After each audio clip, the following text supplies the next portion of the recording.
that I'm not making a huge feedback sound. Okay, great.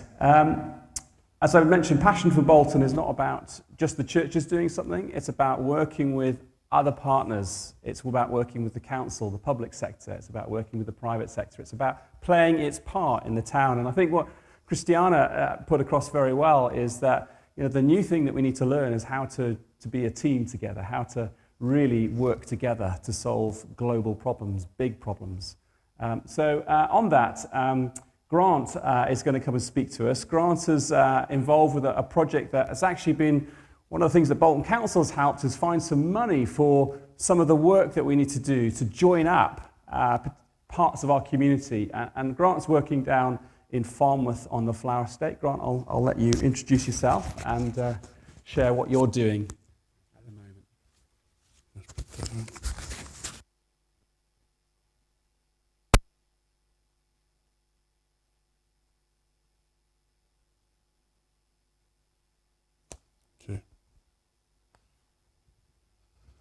So good afternoon, everybody.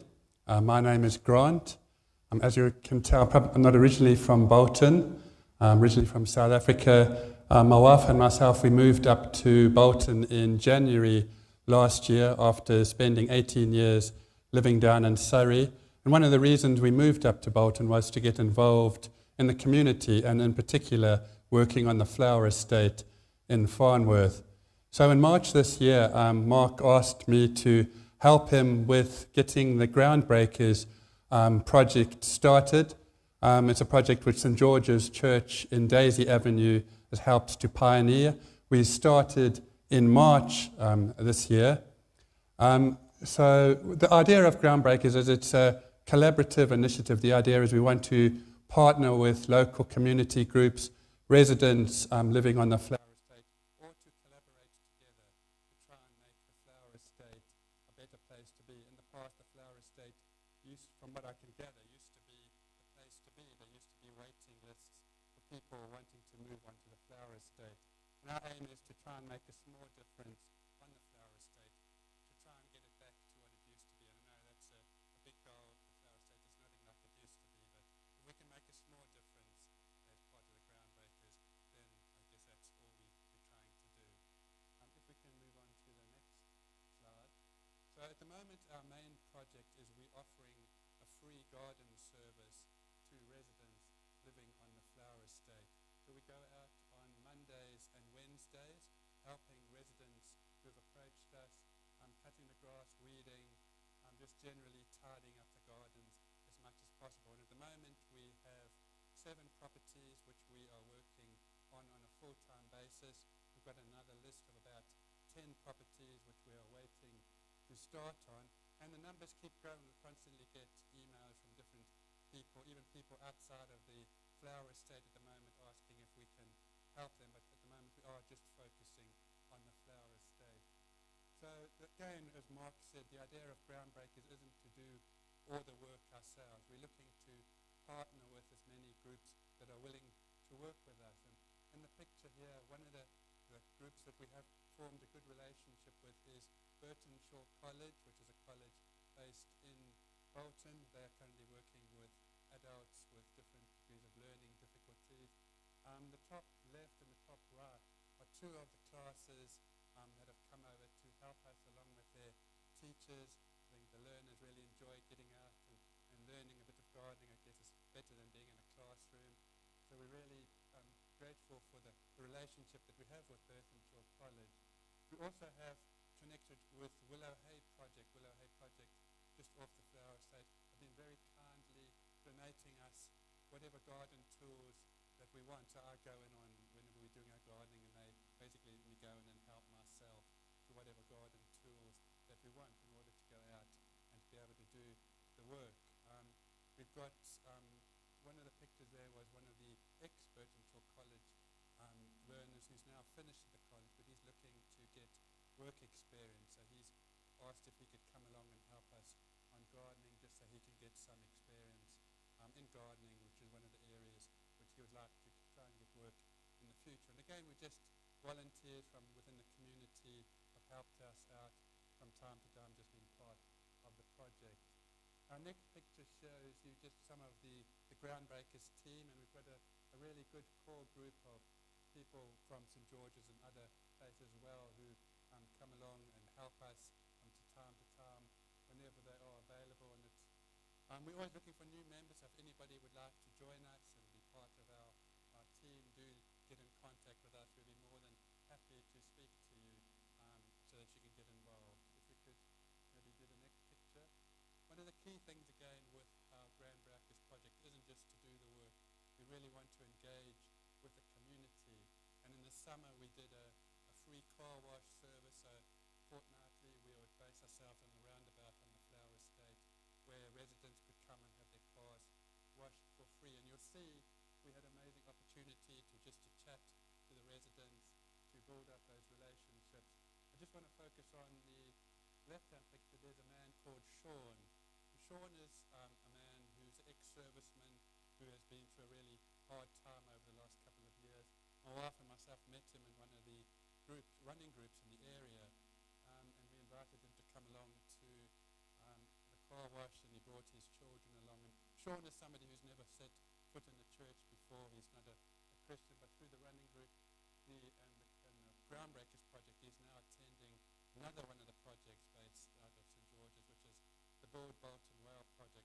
So from being really somebody who wasn't involved in any activities in the community, through the different projects, he is now been involved. He's come along to actually one of the teddy bear picnic that was here at St. Michael's a couple of weeks ago, bringing his children along. And he's somebody that through the project we've built up a really good relationship with.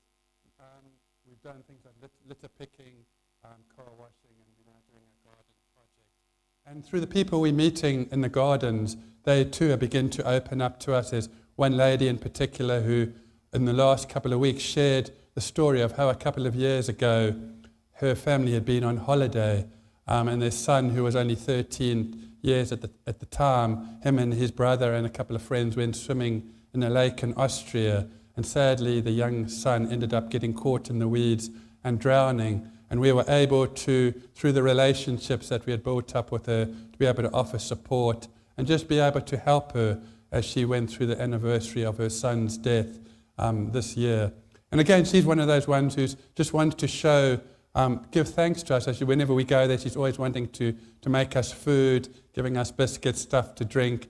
And it's amazing how the community, whenever we go there, they just want to thank us in whatever ways. Another house we went to, and again, people who can't afford much, but they were willing to basically give us a bottle of Pepsi. It was during the summer months, when it was a bit warmer, and they sort of said, have something to drink. Just, they could see we were struggling a bit with the heat. So through the gardening, we've really been able to build up relationships. There's another refugee family from Ethiopia who are now living on the estate, a single mother with 4 children. And again, through doing her garden, we've been able to invite her to come along. She came to the Teddy Bears picnic. She's been along to Messy Church at St. George's. So through the connections, even though we're serving the community, we're still having the opportunities to connect people into the different church activities. And again, that is our goal, not just to serve, but also to be able to link people in with church as well. On the 24th of July, we held a community day where we had over 100 people, including children, coming along. We put on a free barbecue. We hired a bouncy castle. And it was also the launch of our environmental project. So as people came along, we encouraged them to do the online carbon footprint with the incentive of they brought their completed carbon footprint surveys back to us. We'd give them an Amazon voucher or a free coffee at the new community coffee shop that is now based out of St. George's. And then if we can go on to our next slide. So Bolton is one of the groups that's based out of St. George's. And part of our community day, we offered people that we would make them a wildflower meadow garden. We would make boxes. So we had 20 orders on our community day. And you'll see there some of the guys from Bolton are busy building the flower boxes, which free of charge, which we again put out onto the estate. I've got a...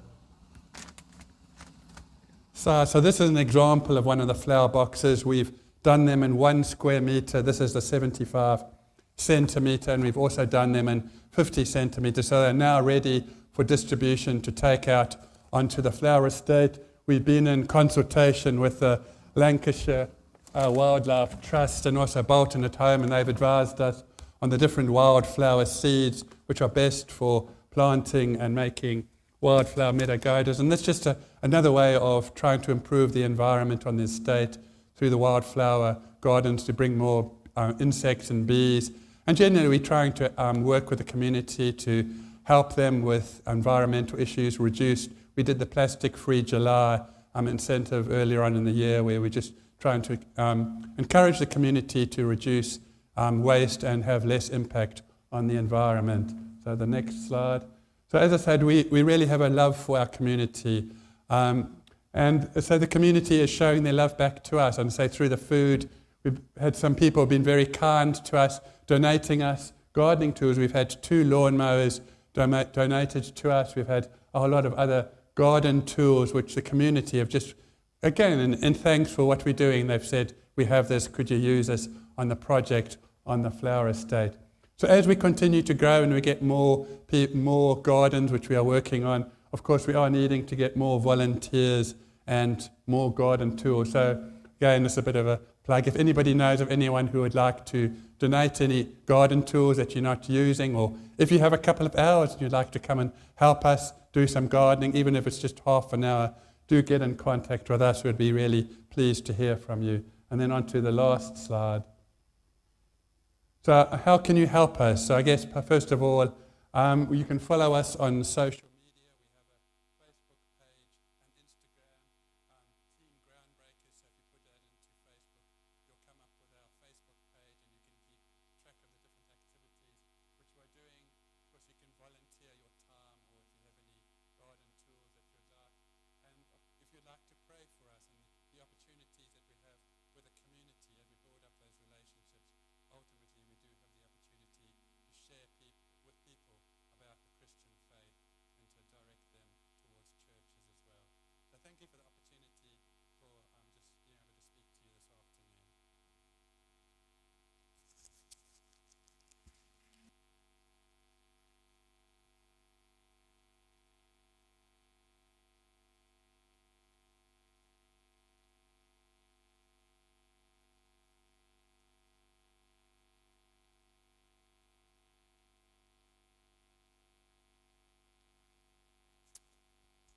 Grant, thank you very much. It's just very inspiring, isn't it? What can be done with a little bit of time and the right people, and there's something really grown there on the flower estate, which is a beautiful thing, and certainly helping people perhaps who wouldn't otherwise be engaging with the climate and environment to help them engage and to teach their children about it as well. Our next speaker is also working with a church. He's a church leader on a new church that's been planted, as we call, and grown on Oldham's estate, again near Astley Bridgeway. And it was started just a couple of years ago, and Lee has now taken it over as a church leader, and is going to just share us a little bit about what they're doing in terms of gardening and the environment. Good evening. My name's Lee Hickson, and I'm a curate at Oldham's Church in Astley Bridge. I'm really sorry that I can't be with you in person this evening. I've been asked to share a little bit about our journey with Eco Church, and also how we use the community garden on the Oldham's estate. We got our Bronze Award last September after we decided as a church to focus a little bit more on the 5th mark of mission, namely to strive to safeguard the integrity of creation and sustain and renew the life of the earth. Due to COVID restrictions, we weren't allowed to use our normal premises for church, a youth centre on the estate. So after a few weeks of doing Zoom and Parish Church in Smithills Woods, we started using the community garden right in the middle of Oldham's estate. We quickly realised its potential, and together with a big fundraising bid supported by the Estate Residents Committee, we raised enough money to put up a huge wooden cabin made of sustainable wood. We've been using this in the garden every week for church services.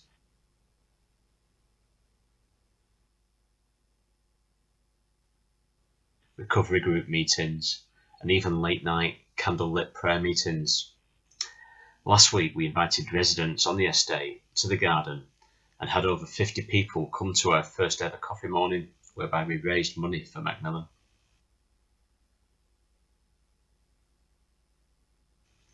We've got an ambitious free-phase development scheme planned for the garden, which will incorporate a reflection and sensory garden,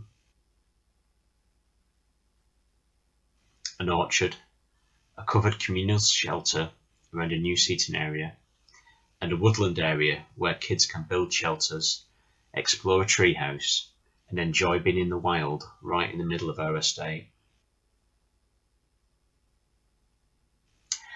I want to share a few things that we've done which helped us to get the Bronze Award.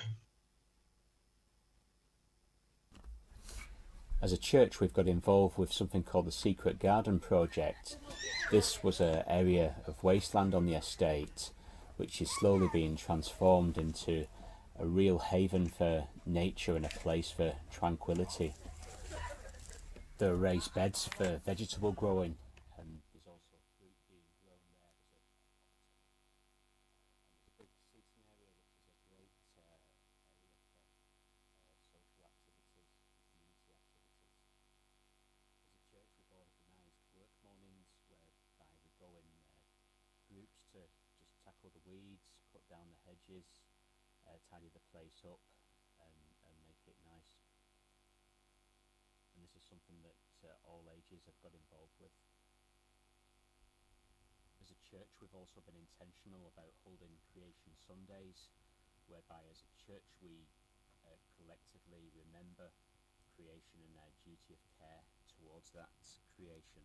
This permeates every aspect of church, from the prayers, both corporate and individual, and we also have some fun quizzes which also serve a purpose of increasing awareness of how things are in the UK and how the Bible relates to creation.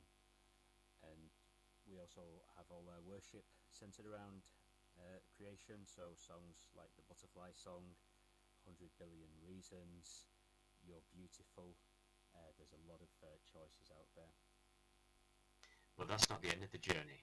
We're now putting in place the extra measures we need to achieve a silver award, and we hope to have this in place early next year.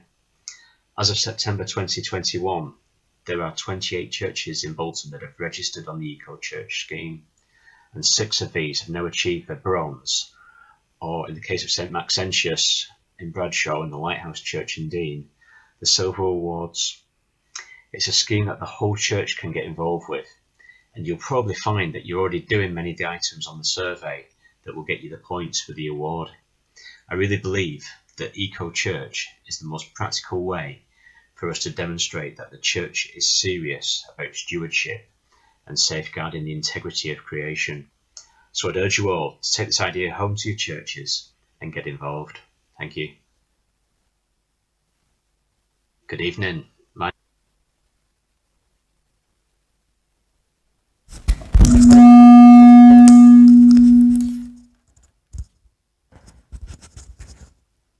Okay, everybody. Let's hope this works. Yeah, okay.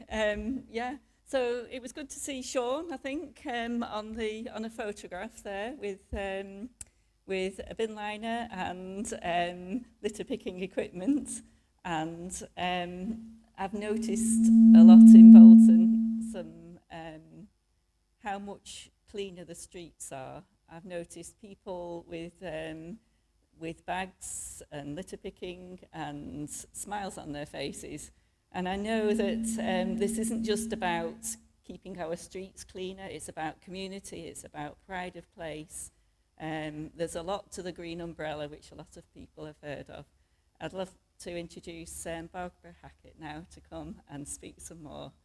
The founder and chairperson. Yes. Thank you, Barbara. Now, what do I do? Just hold it. We'll pin it onto your jacket, actually. Yeah, I think please, it and then- needs to be closer to you. There we go. See how we go. Oh, good afternoon, everybody. Good start. Well, let's see if we can. If you've got a pocket, I can pop that in. Try. Is that better? Will that not happen now? We'll see. Okay. Good afternoon. Yeah, I'm Barb Hackett. I'm afraid I don't have any of the high tech with me today. I'm relying on good old crib cards. I have tried very hard to keep to the 5 minutes I was asked to do, so I'll see how I go. Just a little bit of background. Some of you here already know about Green Umbrella. In fact, some people are actually registered on our website. But for those who don't, we formed in 2016, so 5 years ago now. But really, we only got going when we got the website, which was in 2018. The aim of the group, the idea, is really for information. It's just to help people who want to volunteer to find out how they go about it, and how to find like-minded people. Because once you get in touch with someone who shares your views, you're much more likely to get involved. And we also offer information, networking, support, information. We have a Facebook. We have a YouTube channel. We produce a newsletter. There's a map on the website where people can locate any group that's near to their location that they want, and then there are contact details.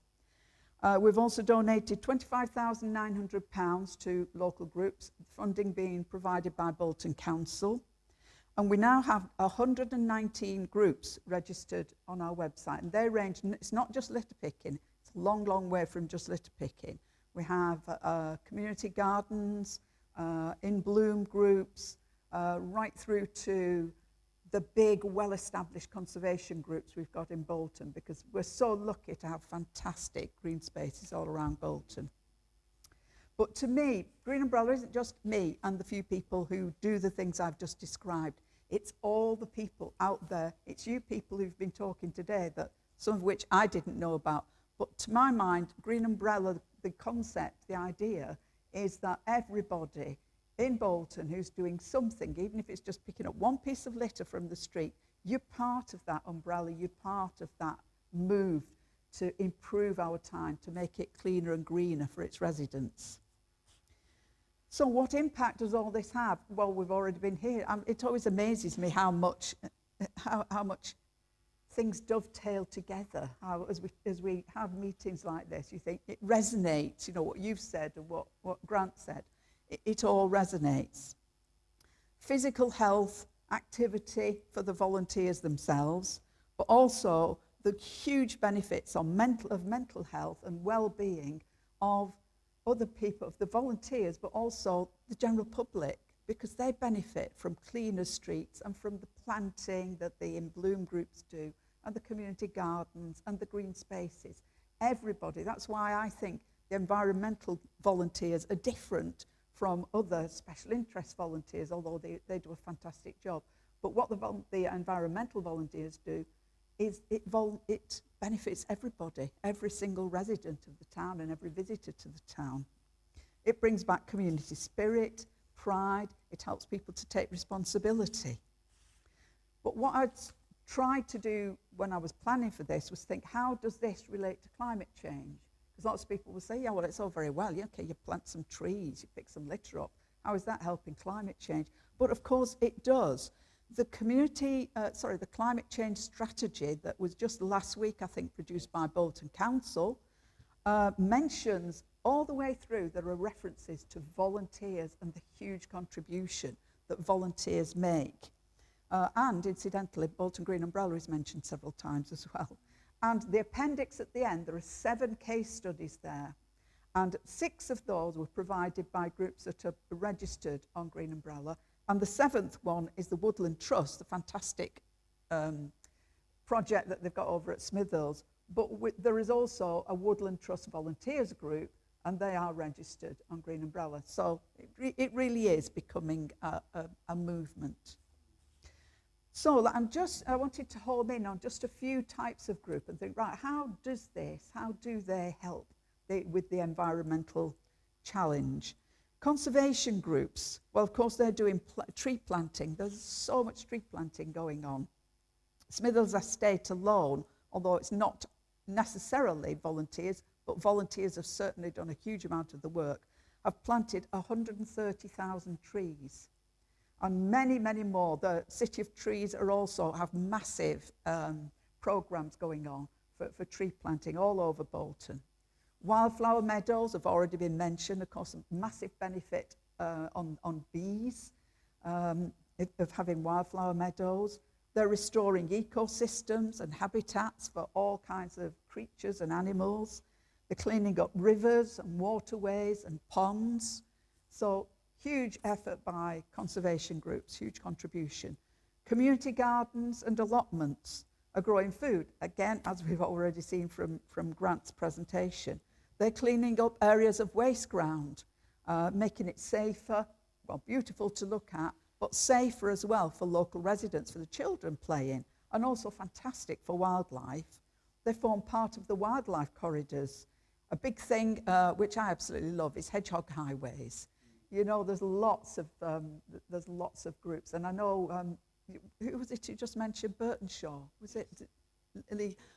Yeah, just recently I was appointed as a governor at Burtonshaw College, another link that I didn't know about. And they're dead keen on hedgehog highways as well, and hedgehogs. But back to community gardens, improving soil quality. So there are links all the way through these environmental activities. And then, of course, good old litter picking, which we all have to do, don't we? Sadly, we all have to do. And I'm sure all of you will have seen these bags all over Bolton, yeah.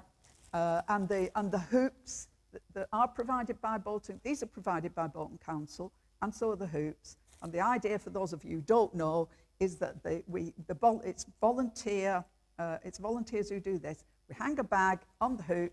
When it's full, we take the full bag down, leave it next to a council bin, and put a fresh one in. And that's made a massive difference. And that is happening hugely all over Bolton. Unfortunately, we still do see litter, however. But there again, you know, first of all, I thought, well, yeah, how does litter picking impact on climate and the improvement in the climate? Well, it does, because there's all sorts of toxic chemicals and really unpleasant things in litter. If we don't clear it up, that leaks out into the rivers. It pollutes the soil. It's massively harmful to animals. We will all have seen those heartbreaking photographs of hedgehogs stuck in tin cans and all those other horrible things that happen. Even large animals, I believe horses, can die if they ingest those plastic bags that people put dog poo in. It can kill them. It's a massive problem.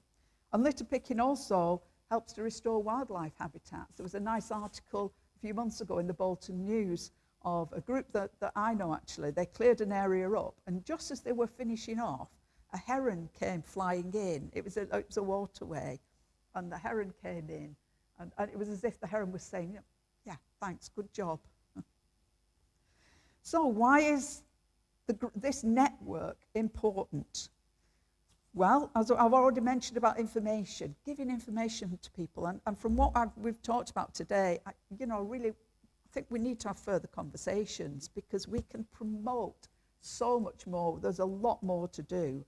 The sheer number of groups and the activity that's going on, and the value of labour, of what all of us are doing for this town, needs to be recognised and acknowledged more by Bolton Council. I'm not a council basher. However, I do think they need to take on and appreciate a bit more that this is becoming a partnership, and they need to treat volunteers as such. I have a calculation that I do to put a value on the labour that's being carried out by just the groups that are registered on our website. And you know, it comes to more than £1 million a year. And that's tip of the iceberg. It's a lot higher than that, and that is completely sustainable, because people are doing it because they care and because they want to do it. But we need other people to acknowledge that. We need support. We need people to provide equipment and seeds and trees and plants and so on. People shouldn't have to put their hands in their own pockets to do that. So we need to think of ways. Bolton Council say they have no money, and I believe them. I think they need to invest. I think they need to find some way of investing, But I think we also need to try and think of other ways to sustain this and to help other groups. And trying the more traditional funding opportunities is really difficult because they always want to know what your project is and what date it starts and what dates it finishes. And I think as soon as you put an end date on something, you've got built-in obsolescence, really. Just my opinion. But we've got housing associations and property developers that we could discuss issues with as well. There's a lovely lady in Bolton who she runs a Facebook page and does a lot of activity for Swifts and Martins, but especially Swifts. And she's actually had success with some property developers asking them to put, when they're new builds, Swift bricks. It's the easiest thing. It really costs them next to nothing, but it's a massive impact. But it's very difficult to get people to agree to do it. Now, with a bigger voice, we can have more of an influence with groups like that. Right, so I'm more or less at the end. The other thing is, can you help? Can we do more together? Because so much more can be done. If anybody has business connections, because I think maybe the business communities can start helping a bit more just to provide. I know that they already contribute quite a lot, and I don't think it's fair to keep hammering businesses and saying you need to donate to this. But if we can get something together where they appreciate, they see the value that they get from any contributions. Health services and schools and young people's groups we can connect with. But we, as the small part, the heart of Green Umbrella, we do need more admin help to do some of these activities, to do these things. We need people to help with social media. I'm rubbish at social. I cannot tell you how poor I am at social media. But also developing ideas, you know, giving feedback, getting ideas. It's a bit lonely sometimes when you're trying to come up with something, you know, and you don't get a wider range of people to get some feedback. I think that's about all I have to say at the moment. I have got some leaflets here. If anybody wants to pick one up, I'll leave them over here. They're a bit out of date now, but if anybody wants some more information. And of course, we do have the website, which is very easy to find. Google Bolton Green Umbrella, and you'll find us. Sorry, I'll just leave these down here. So thank you, everybody. It's been lovely to meet you. I've been very interested in the speakers today, and thank you. Okay.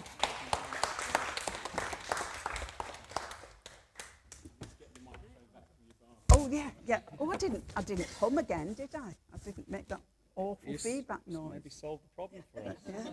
Shall I just come and stand over there while you talk? Yeah. There we go.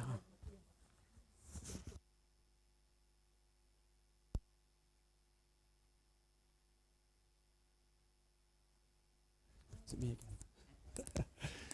Bob, can I just thank you for your wonderful leadership in this area in our town. We are so grateful to you and the team that I'm sure you've got supporting you. What a blessing you are to our town. So thank you for what you do. Again, a little story about what's going on here. I mean, we've been, really, supported by Green Umbrella, but we've been on this journey over the last year or so. How do we respond? And our church members here, Catherine, I'm afraid, is away on holiday. She's gone to Pembrokeshire today, so she wanted to come and speak, but she's prepared a short video on what are we doing in this churchyard. It's a beautiful green corridor. I love the hedgehog corridor that you talked about. We're going to hear from Catherine now, who's the treasurer at this church, about what we're doing at St. Michael's.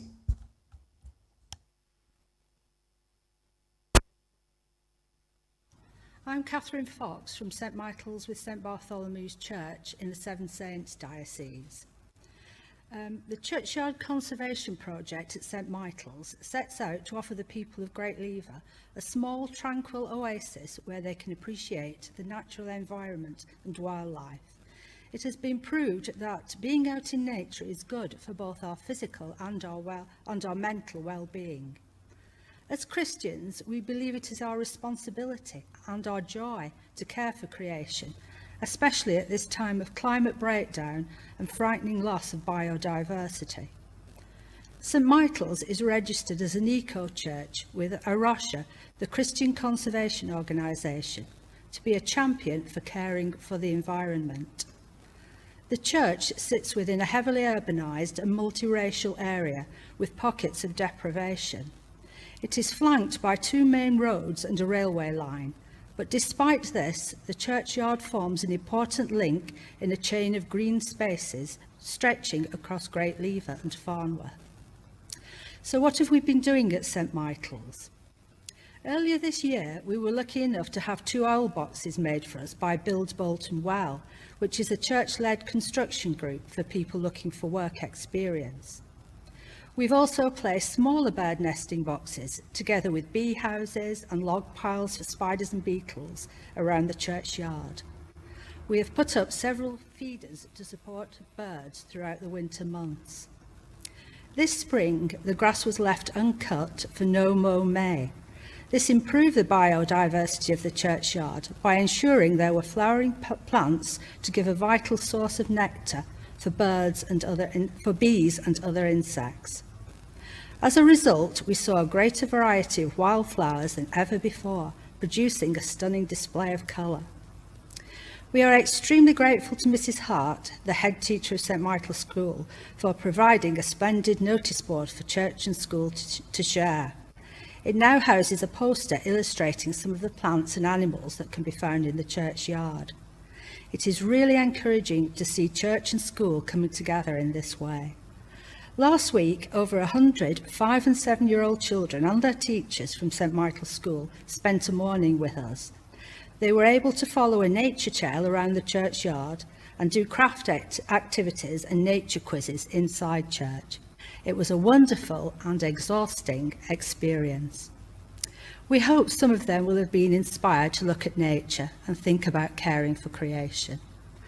Harry Moulton and myself write a blog every month or so for the Wildlife Trust for Lancashire's website entitled Eco Church Diaries. Looking forward towards the end of the year, I think it would be exciting to take part in the Queen's Green Canopy, which involves planting a tree to celebrate the Queen's Platinum Jubilee in 2022, and thereby leave a green legacy to benefit people, wildlife and climate.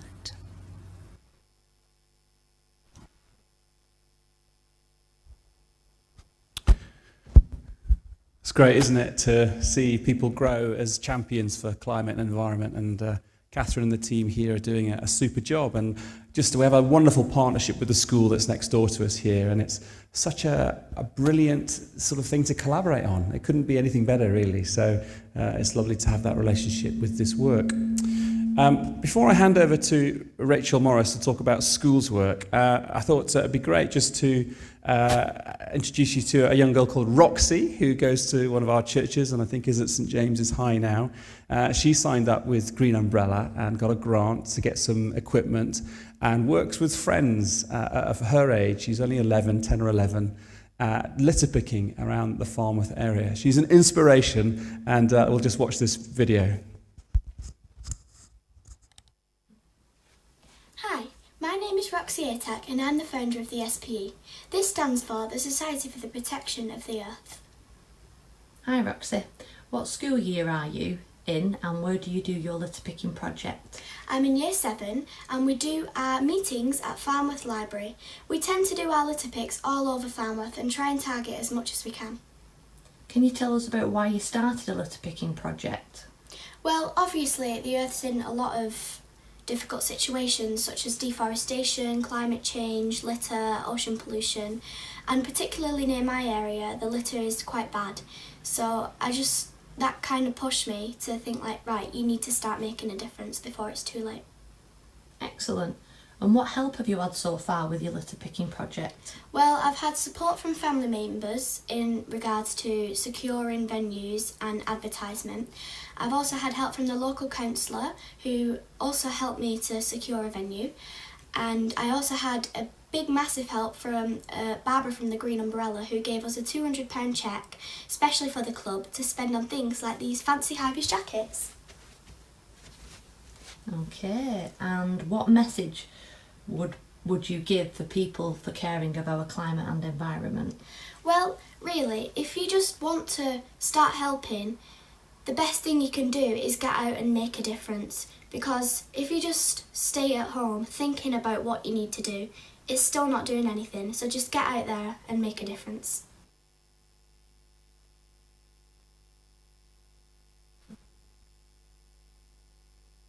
Wow, what a wonderful message. Pauline, I just want to give you a shout out as well. You're from Pauline Owen, is that right? From Farmouth and Kersley Litter Pickers. Farmouth North. Thank you very much for coming and for the work that you do in our community. So appreciated. Let me hand over to Rachel now.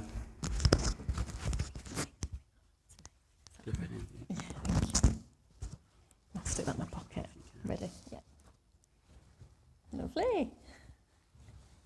Hello everybody, thank you. So I'm Rachel and I'm part of Bolton's Christian charity, Third Space. So today I'm going to talk to you about the work that we're doing to empower our youth. So that was a great cue in. So over the last 3 months, we've been building relationships with high schools. Across Bolton, we've been creating communications and sessions for students to engage with a vision to help raise environmental champions. So our mission is to inspire, equip and empower our next generation so that they can step into their God-given gifts and callings and to help them initiate action and effective change when it comes to the climate crisis. Our hope in this is that we see green projects and initiatives very specifically driven by them across our towns. So the work that we're embarking on amongst our youth is underpinned by scripture, and it's a scripture, Luke chapter 8 verse 16, and it says this: "No one lights a lamp and hides it in a clay jar or puts it under a bed. Instead, they put it on a stand so that those who come in can see the light." So we want to encourage our youth to let the light of God shine. We want it to shine bright for people to see, and we want that to start now. We want them to use their voices and their gifts and their talents from the unique positions that they find themselves in to bring change that will last for generations across Bolton. So, how exactly have we been doing this? Well, like with anything, we've set out and we have prayed. So we've prayed that God goes before us and that he guides our interactions with our young people, with our schools and with the teachers that we're engaging with. And we've prayed that he brings opportunities and encounters and that students hear him and his heart for our planet, but also his heart for them. We are equipping them, we're doing our best to equip them with knowledge.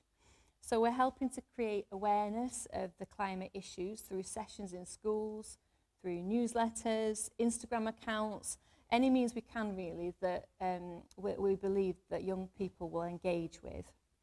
We're engaging them with what's happening, so what's happening in our country, around the world, what the Bible and Scripture says about our responsibility and stewardship, with facts, figures and statistics on climate change, with what world experts are saying, with what we see in the news and around the world with issues of injustice caused by climate issues as they continue to worsen and affect those who have the least impact on our planet. So we've been making spaces as best we can for them to discuss their own thoughts and opinions on this responsibility that we have.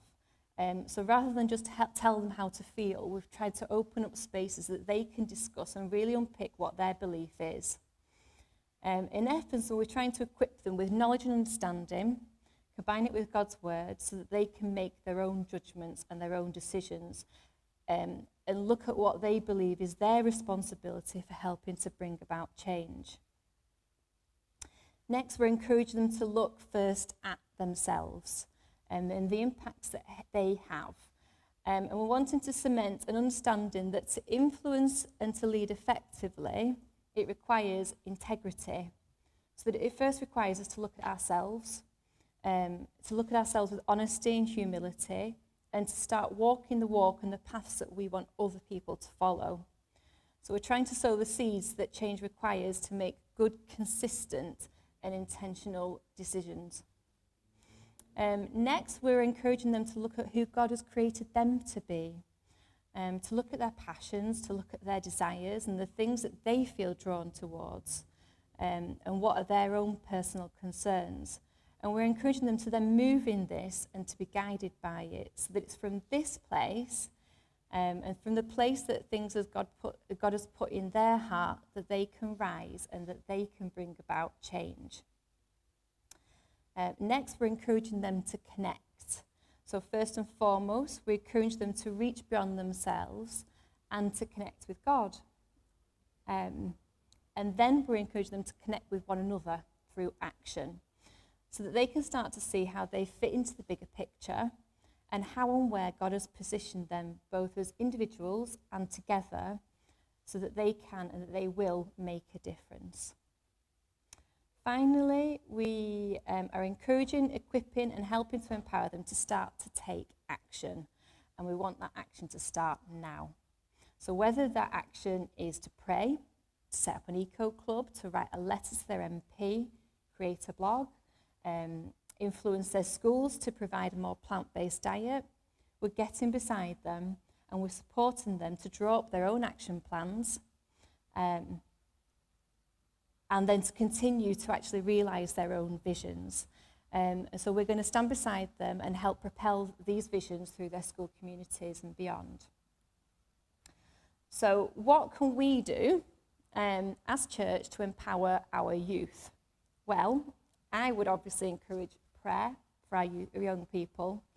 Prayer that they develop an intimate relationship with God, so close that they have a real depth of conviction in who he is, in who they are, and in the change that they can drive. Next, I believe we can model good stewardship, and there are obviously many people here who are, in our own behaviour. So this brings us back to leading with integrity. We obviously remember that our actions influence, all our actions influence, and we can make sure that they're the right ones. Next, we can engage with them, so we can slow down and we can talk to them and we can find out what their thoughts are, what their feelings are, and what their hope is towards climate change and what their hope is for their future. And we can let them know that we are right beside them and that we want to support. We can point them to Christ, so we can remind them at every opportunity that they are in Christ and that they are who he created them to be. We can remind them that they were made in his image and that they can do all things they can do all things through Christ who strengthens them when it comes to accomplishing his purposes. I believe we need to consistently and intentionally speak that over our young people. Next, we can invite and encourage our young people in our youth and in junior church to look at the action that they can take and to start driving their green initiatives through their churches and their church communities. And finally, if anybody feels compelled to partner with us in the work that we're doing in schools, obviously I would love to hear from you. Whether that be coming in and talking about some of the initiatives that you're doing, or partnering with them if you're in the local area of their school, and getting together to invite them to come support your initiatives too. So that is all from me. Thank you, everybody.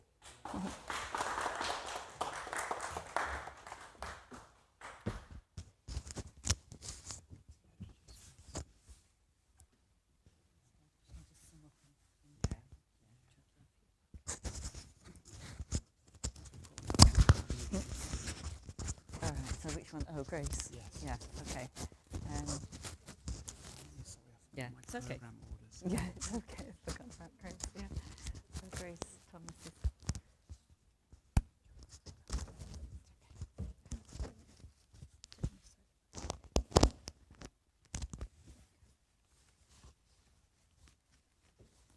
Okay, thank you. So a lot of inspiring work, thank you, with young people in Bolton. The next video I'd like to present is made by Grace Thomas, the Environment Officer for Manchester Diocese Church of England. Grace has worked throughout a wide area, so it's we're extending now from Bolton right throughout Greater Manchester. I'll leave Grace to speak.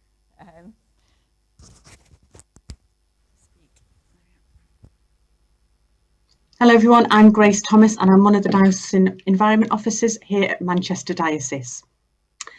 I am really sorry that I can't be with you today. It looks like a fantastic event and I pray that it goes really well. It's so encouraging to see already what is happening in Bolton. The earth is the Lord's, the psalmist reminds us, and what a world it is. Created in goodness and with love, in all its diversity and fullness of life. And yet we have not cherished the earth in the way that God intended. The foundational principle upon which our Christian response to the climate emergency is built can be found in the first book of the Bible, in Genesis 1. In the Genesis 1 account of creation, God blesses humankind before telling them to have stewardship over the land, the sea, and every living creature. As image bearers of God, we are called to reflect God's character in our lives, cherishing creation and tending to it in the way that God would. Creation care is integral to Christian mission. During a recent Northwest Eco Church conference, Andy Atkins, who is the CEO of Arosha, stated categorically that creation care spoke into all the marks of mission. To talk about creation as a gift from God is to preach the good news, to teach new believers about Scripture and Christian faith, to take practical action as individuals and as churches to prevent further ecological damage, is to respond to the real and present need, human need, with loving service. To speak out against some of the structures that contribute to the climate emergency is to partake in prophetic activism, to help transform these unjust structures. And to take climate action in all these forms is to work together towards safeguarding the integrity of creation. Taking part in climate action and creation care takes seriously the words of Scripture and the actions of biblical prophets in whose steps we follow. Such action seeks to build the Church through prayerful and committed witness. As a DEO, I am continually encouraged by all the amazing work that people are already doing in their local churches, whether it's tending to church grounds, going on litter picks, writing to MPs, taking part in climate services, or supporting charities helping vulnerable communities in the global south. Each church has a vital role to play in creation care. Our roles may be different depending on our contexts and giftings, but together through the Spirit, in faithful response to God's call of stewardship, we can make a difference and begin to address some of the issues that are negatively impacting on the world and creation today. Now, there are a number of ways in which churches can engage. Firstly, we encourage all churches to sign up to the Eco Church programme that's offered by Arosha. The programme gives a great framework, which can be a very helpful starting point. It's easy to engage with, and you may be surprised when you do the questionnaire about how much you already do. Secondly, we need to build up a network of eco champions across the diocese who can support each other and work together. If you feel this is something that you're gifted in, or you know somebody in your church context that may be able to do this, do get in touch. Our details will be at the end of the video. We can provide training and support, and we really value all the expertise across the diocese that so many people have. Myself and Clive, the other Diocesan Environment Officer, can't possibly do this by ourselves, and we really value your support. Earlier this year, the Diocesan Synod, we declared a climate emergency and committed to taking meaningful steps to reduce our negative impact on the climate. We set a goal, a very ambitious goal, to be net carbon zero by 2030. Yes, this is an ambitious goal, but we are people of hope and faith. And by doing even simple things like switching energy suppliers, we can, as churches, have a real impact on our carbon footprint. Together as a community, we can make changes that will make a difference. We can speak out about climate injustice and campaign for change. We can build relationships with our local community groups, with wider organisations that bring about transformation. There are plenty of resources at hand to support you in what you do. And it may be easier to take a photo of the end screen because I'll put all the information there. But now, once again, let me just thank you for being here. Thank you for already showing that commitment. And I pray that this event is one that inspires and encourages all of you in what you do. Many thanks. I really hope today goes well.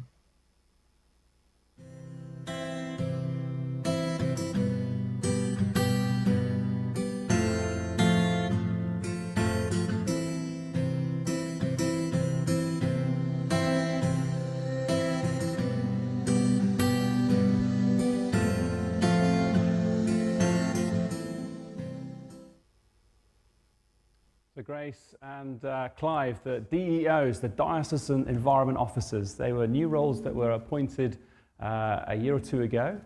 It's good, isn't it? There is growing momentum in responding to the climate emergency that we are declaring. Before I hand back to Bernie to close our meeting, let me just share, I'm beeping again. Alison, can you turn my mic down a bit? Thank you. Just share a little bit about what's going on in terms of the Bolton-wide response. If you go on to the next slide for me, Jack. Okay, well, I'm pleased to say that we have an expert that is working with Bolton Council, not only to inform, but to actually see increasing engagement across our public sector and our community. His name is Dr. John Hinley. You can follow him on Twitter.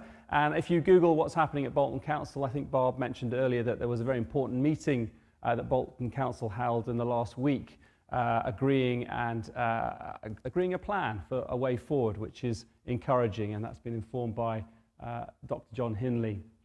So there we go. That was the headline there. Climate emergency strategy is in place now for Bolton. One of the outcomes of that plan is that council operations will be net zero carbon by 2030. Yeah, that's a big thing, isn't it, in terms of the energy that we use and the travel that we use. Enhancing green space and planting more street trees, more sustainable transport, more walking and cycling, reducing carbon emissions across our buildings and fleet, ensuring new developments achieve climate change targets. Next slide.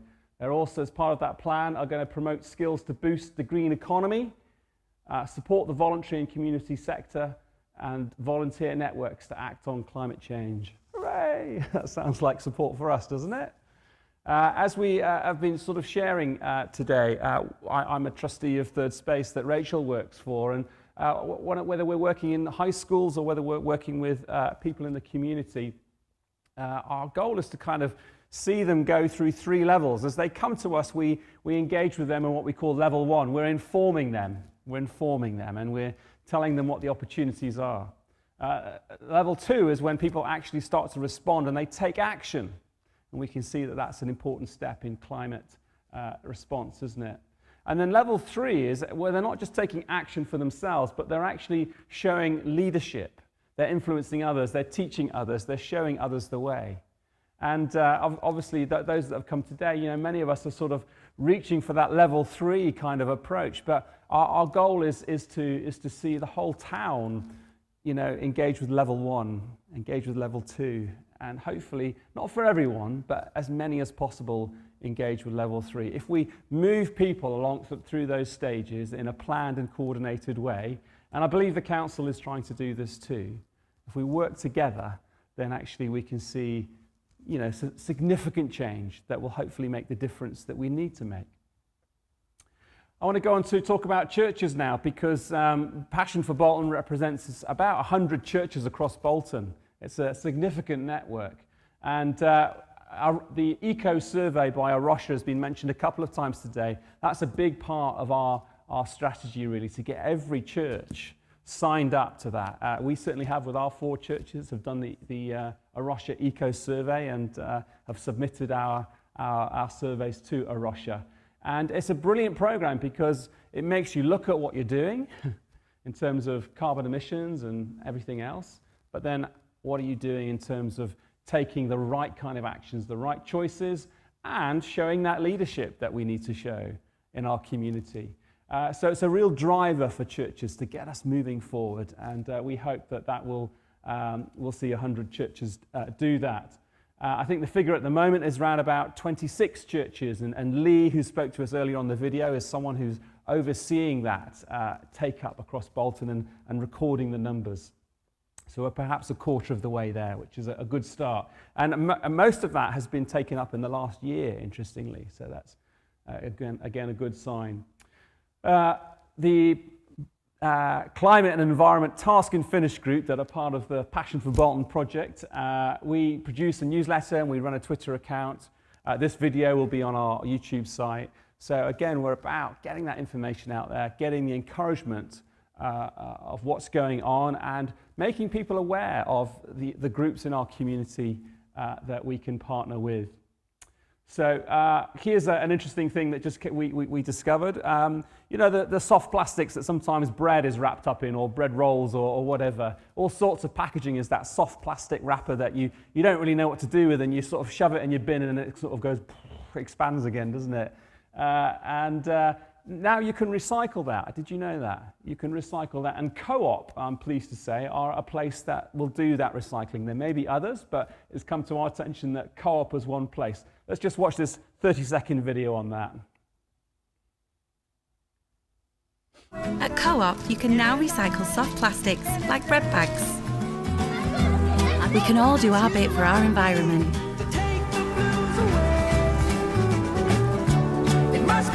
Co-op is what we do. Okay, so if you just pop back a slide there, just a reminder of some of the Co-op stores where you can do that. And again, our opportunity is to share that and just encourage people to, you know, create a bag in your kitchen where you can put those soft plastic bags and then take them down for recycling at these centres. Do we just want to have a couple of minutes for questions and answers? So if I can maybe get Bernie and Rachel and Barb and Grant to come up. We've got a little bit of experience between us. It's just an opportunity to ask any questions that come out of today or any questions that you've got.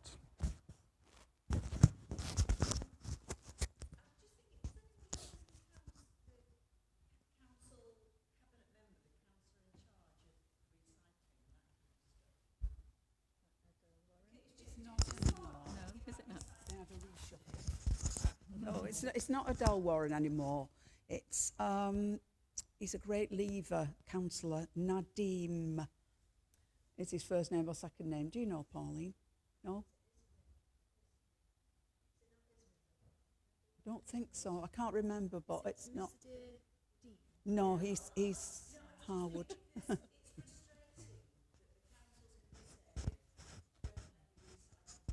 Yeah.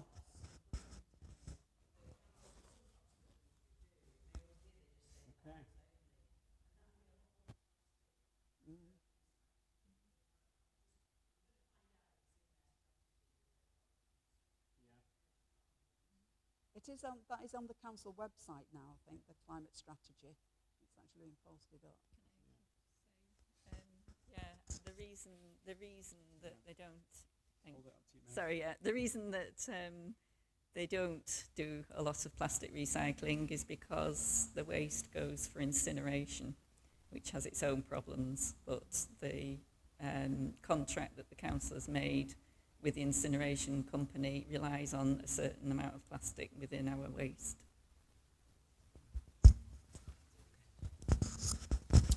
We could run a conference just on recycling, couldn't we? There's so much to look at, and I often look at the tip and some of the figures that they put up there. I don't quite understand what that means, whether that's good or not, but we could do with someone coming to tell us, couldn't we, in engaging with that. Any other?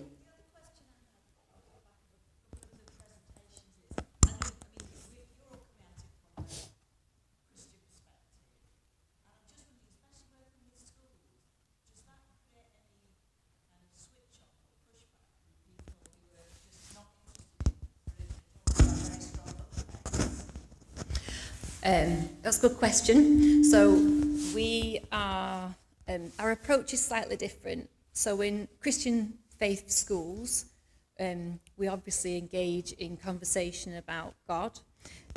In schools, more secular schools, we do, as being a Christian charity, we do speak, but it's probably a little more softly about God and about, so there isn't that pushback, no.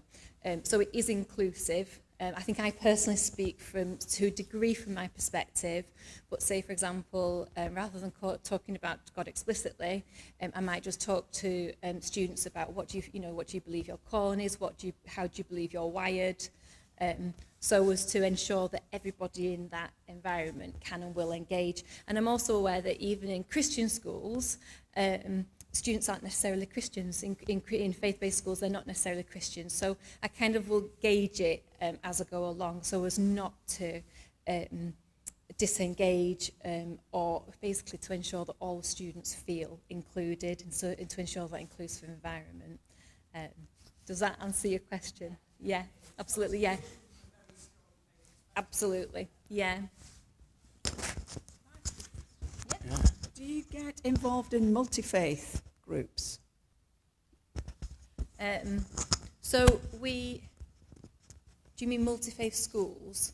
Well, yeah, schools, but generally, do you as the church organisations, do you connect and meet up with, we've got lots of mosques, we've got temples, in Bolton. Do you have contacts with them? And are they doing similar things for the climate emergency? Oh, do you want to talk about Vision 2030 and all the faiths in Bolton? Every faith has got a. Okay, sorry. Yeah. So.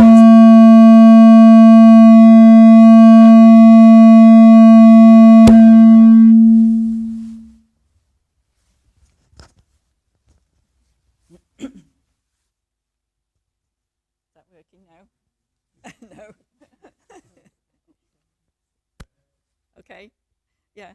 So this event has been organised by Bolton Vision 2030, which is a Christian cohesion organisation. So it is the Christian churches within Bolton, but all the faiths, each faith has got its own perspective and its own sense of responsibility for the earth.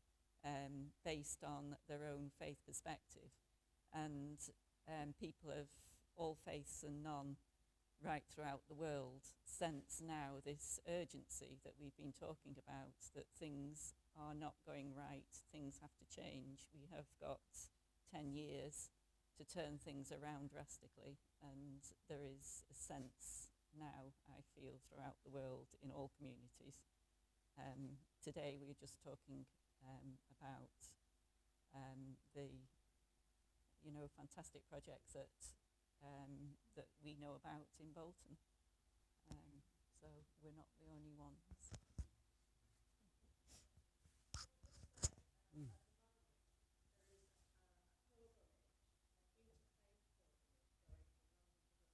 Brilliant.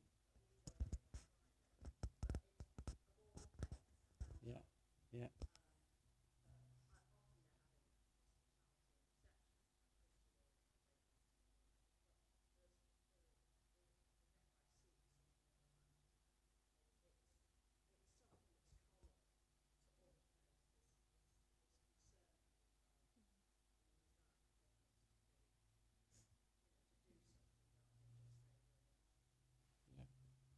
That's good news, isn't it?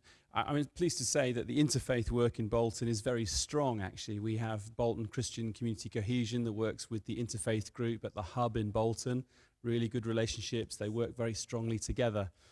Passion for Bolton is trying to coordinate the church's response in connection with the council, the private sector, whoever is wanting to work with us. So in a sense, it's a slightly different project, but it's not exclusive of working with other faith groups at all. And we've had other faith groups join our conferences and meetings over the last 2 or 3 years, which has been good. Here in St Michael's, our primary school, which is a Church of England primary school, has a very high ethnic minority group, black and Asian group, and of course many faiths with that. And we delight in our work with that school and count it incredibly important opportunity to build community cohesion. It's something that we cannot take for granted in our town. And so, again, climate and the environment, such an ideal common ground activity and mission to work on together. It's ideal, isn't it? But for us here at St Michael's, that is a real priority of our time and our energies and our plans. Yes.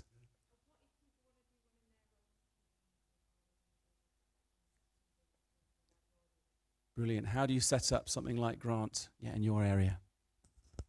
Yeah, I think it would be great if other communities did the same sort of thing. And I say none of us are expert gardeners, although we've got people we've spoken to. We've met with our Lancashire Wildlife Trust and Bolton at home, and we know a few professional gardeners. But again, it's just maybe getting out there, getting a group of people together.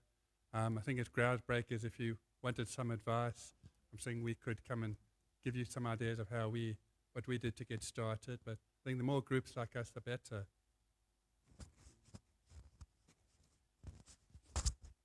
I mean, we've been encouraged by funding that's been made available this year. My sense is that the commitment of Bolton Council, of Greater Manchester Authority, is that there will be more funding made available. Now, in areas such as ours on the Flower Estate, we've really needed that funding to make some of these projects happen. But that's not the case in all areas of Bolton. There are more well-off areas and, where we can fund workers more easily from, say, church funds or community funds, or because people actually have got time, they're perhaps not working full-time and can give a day or two a week to a project like this. So I think it varies from area to area, but it's about, trying to draw the community together in whatever way you can. And I think churches have got a real role to play in that, actually. We've got to be outward looking to our communities, haven't we? And be a team. And that's what I think is great about Groundbreakers. It's got that vision to collaborate with other community groups. And we've just had a meeting with Harper Green School, haven't we, who are going to work with us on the Flower Estate. How encouraging that that's come out of this project. It's if you need people, I think, people like Grant and the leadership team that support him, I think they've got, with us all, isn't it? It's that if we've grown some leadership through experience, we can share it with other groups and help get them started. And that's where this being joined up and, these cogs meshing together, I think is such a helpful picture. I just wanted to, on the back of that, it was a good opportunity to speak about, you'd mentioned the community voluntary sector. With my other hat on, I actually now work for Bolton CVS, Community Voluntary Sector. And we've just released a piece of research that I thought might interest you. And it will also help us, we can use that piece of research and we can use it in various different ways. So I encourage you to engage, to have a look on our website.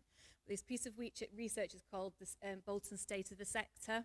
And it has put a value, not just a monetary value and a several dimensional value to the community voluntary work that takes place across Bolton. So based on the figure that you come up with, not far away, it was, I think it was Salford University have undertaken the piece of research, and they have put a value to the voluntary sector in Bolton. It's £106 million. That's based on the living wage. So if everybody were to be paid living wage based on the number of hours that they give. So it's 589,000 volunteers in Bolton who give 211,000 hours a week of voluntary community service. That's across all, yeah. Now, on the back of this piece of research, we've just launched it to Bolton.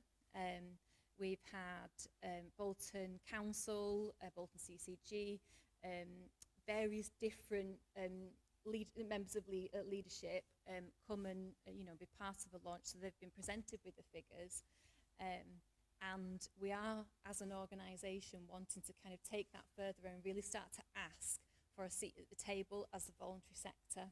And we're asking for sustainable funding, so that means long-term funding, which has been brought up many times.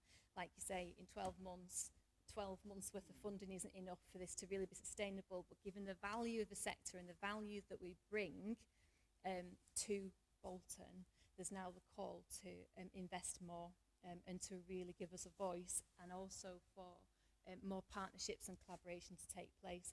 But there is, if you go onto our website, you will be able to see the report, and then if you do go ahead, there are various ways you can use it, but you can use it and extract parts to support funding bids and that type of thing, to ask for more and more sustainable support. So I wanted to say that, yeah. If that, yes. Yeah. So I just thought I'd mention that because it's quite significant. Yeah. Very timely information. I guess the question I've got is, what do we need to do about COP26? We've got this big global environment conference in Glasgow in November that's been delayed by 1 year because of the pandemic, but it is in Glasgow. All the world leaders are coming. Boris Johnson will be making a big show, I'm sure. What do we need to do as individuals, as climate and environment groups, interest groups? What do we need to do you think, for that? Do we just let Boris Johnson get on with it, or actually is there something that, it was not long now, is it? It's only over a month away, but is there something that we need to do in Bolton with that coming up?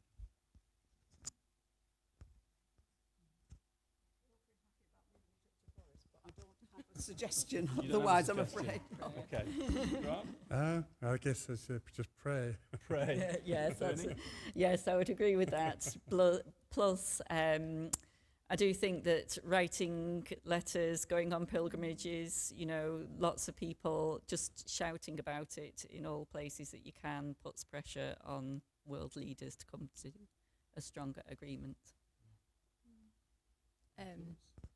Yeah, I'm not sure I've concluded my thought on that, but I know that I think it's key for us to engage with. I know that there have been researchers who have together looked at what are the biggest areas we're going to make the biggest impact on climate change, and I think perhaps it's for us to engage with that. So there's, I think, a group of people called, I've forgotten the name. Extinction Rebellion? No, I can see it. I can't think, but basically they're scientists and researchers who've come together and they've compiled a list of that they believe are the greatest priorities for us to engage with when it comes to climate change, reducing our impacts on the environment in order for us to achieve our 2030 visions. So maybe it's for us to kind of engage with that and in whatever means and ways we can to ensure that Boris and his team are actually held to account in delivering on those priorities. Brilliant. Yes. We only hear about, everybody says, what is the government doing to, mitigate the climate crisis. And until I came here today, I didn't know that there was this massive church initiative. And am I right in thinking that that's probably happening all over the country? Yeah. Okay. That never gets publicised, and does the government even know about that? Don't you think that maybe that should be something that you let them know about, that gets some sort of publicity at the conference? That's what I think, anyway. I'll give you some encouraging news about that, actually, because I'm part of the group in Bolton that connects with what's going on in Greater Manchester, and we've been having conversations with Andy Burnham over the last year. Andy Burnham has been so encouraged by the churches working together that he said, I think it's now right that we take this to the M10 group. That's the 10 metropolitan mayors of England, where actually we get to go and say, this is what we're doing in Bolton and Greater Manchester. And, why don't you engage with your churches in your regions to do likewise? Mobilize your community. That's what it's really doing. It's giving the mayors one phone number to ring up a whole network. And that was so encouraging to us that Andy Burnham said he will, because he sort of chairs that Metropolitan Mayors group. And I think what we're seeing with this devolution and mayors in the different regions is that they really can mobilize grassroots movement up in a way that kind of the Westminster politics often struggles to do. I think that we're entering into a new opportunity that's quite exciting.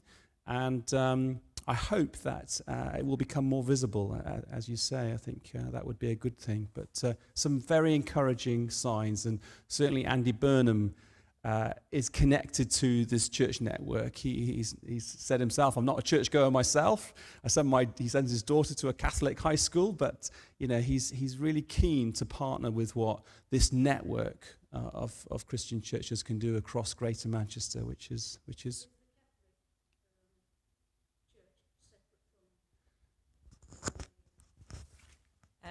No, well, the Catholic Church, not separate. I'm Catholic, but the Catholic Church do seem to have their own versions of the same kinds of things. So there's an award scheme called the Live Simply Award Scheme, for example. Live Simply Award Scheme, which does some of the similar things to our Usher, and the Catholic Church are very outspoken on environmental issues through this present Pope. Catholic social teaching and a letter to the whole world called Laudato Si has been an important driver for change since 2015.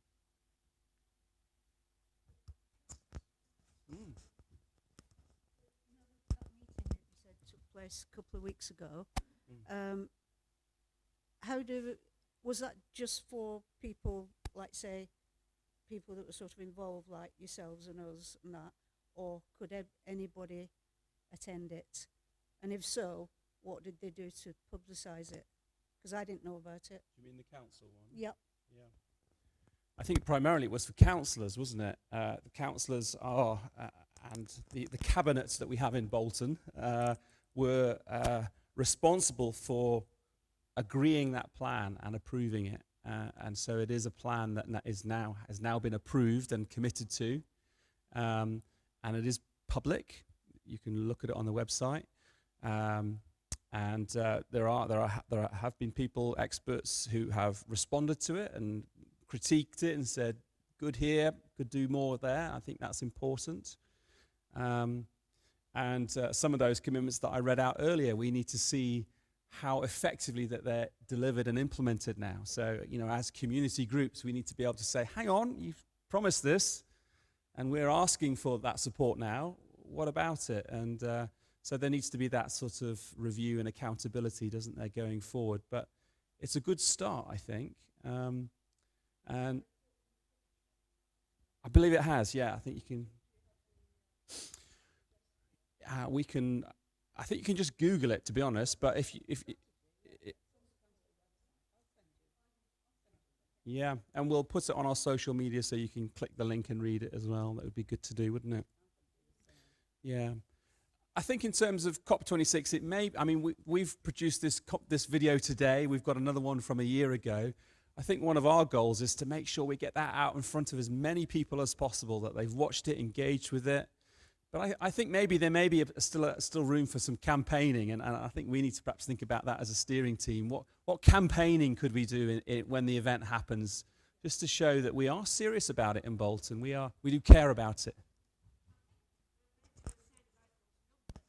People that know, the voluntary hours that people are coming in. I mean, they really ought to be knowing about those. Yes. And, you know, just realising what's going on out here. Yeah. To go back to where Roshie, we got the Eco Bronze Award up at Blackrod. Brilliant. And it comes through from the diocese. You know, if you were, you know, we do get a lot of stuff from the diocese, don't we? Let's be honest.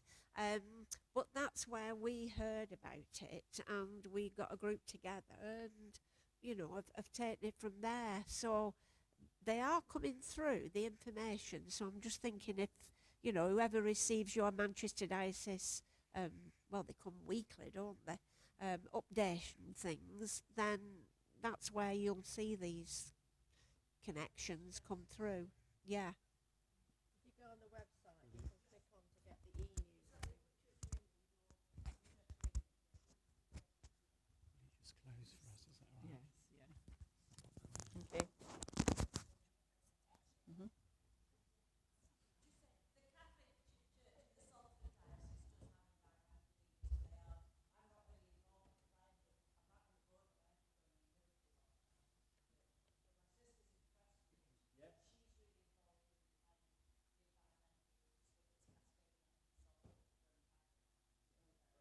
Yes.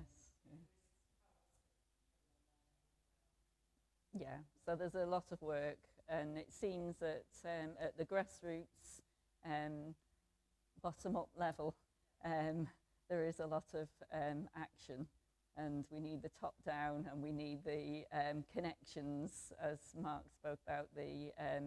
It's like as if there are lots of cogwheels, and we need those cogwheels connected to make the machine work properly.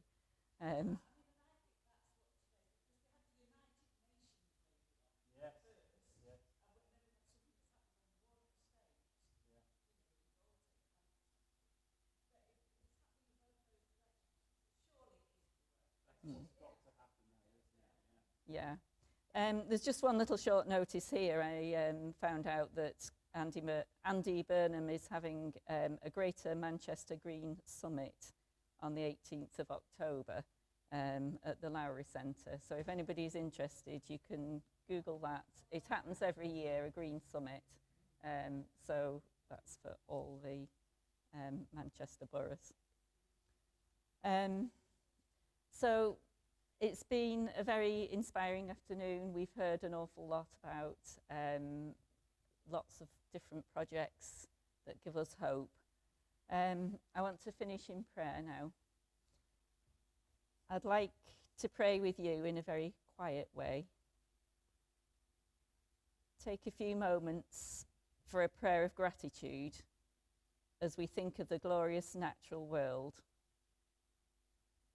the park, the garden, the allotment, or the sky at sunset, the light on ripples of water. Just think of a moment of connection, a moment of awe and wonder.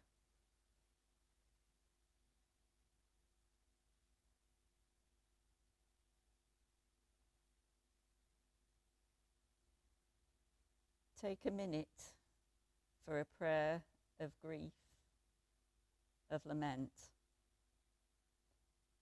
for waste and pollution, for animal extinction.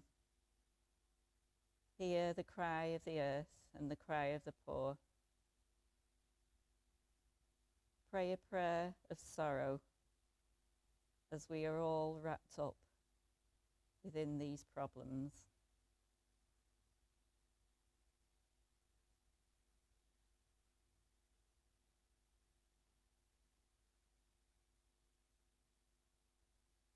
Take time for a prayer of hope.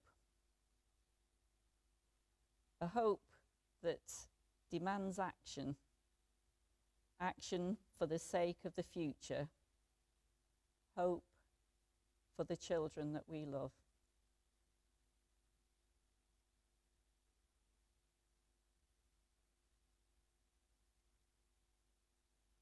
So, glory, sorrow, and hope.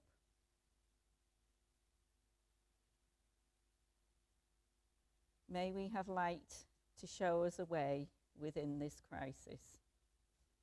Amen.